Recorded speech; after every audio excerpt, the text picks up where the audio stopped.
Vile umekuja hapa leo, Your Excellency, I feel very proud kwa sababu sisi tulikuwa tunaomba ndugu zetu na mabibi zao kura because we wanted development. Your Excellency, wakati ulizungumza kwa ukali kuhusu maneno ya miwa, sukari, biashara ikaanza vizuri.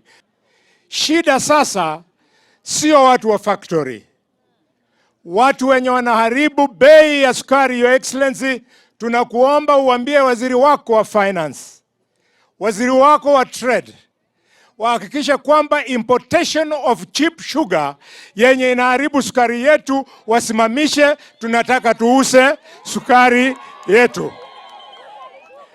Namba 2, Your Excellency, na kushukuru vile umeunda upya your broad-based government. Dalili ya mvua ni mawingu. Sasa mimi nataka niulize nyinyi, si ndio? Mimi nawauliza Kakamega, nyinyi mnataka tuungane ama tutengane? Na wauliza, si mnajua Waswahili wanasema umoja ni nguvu?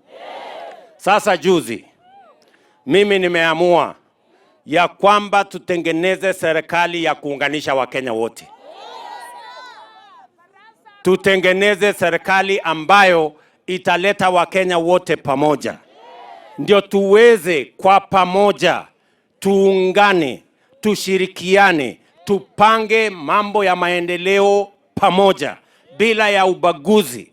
Tuhakikishe ya kwamba mambo ya umoja ya taifa letu la Kenya, vile tunaweza kukabiliana na changamoto za Kenya.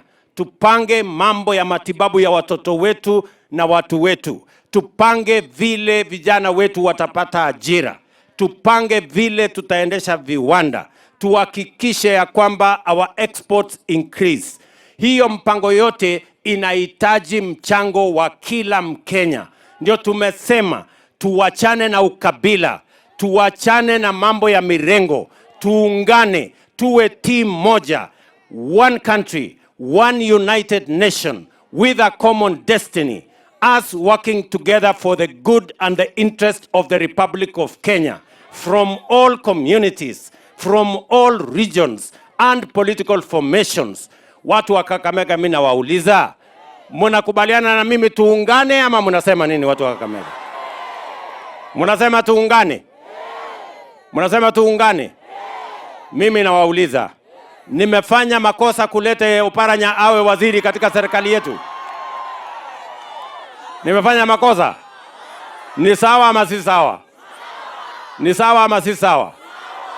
Akuja anisaidie kusukuma hii gurudumu. Hebu ni wale wanasema ni sawa. Nyinyi watu wa Kakamega mnakubali niunganishe Wakenya wote? Niunganishe Wakenya wote kwa serikali moja?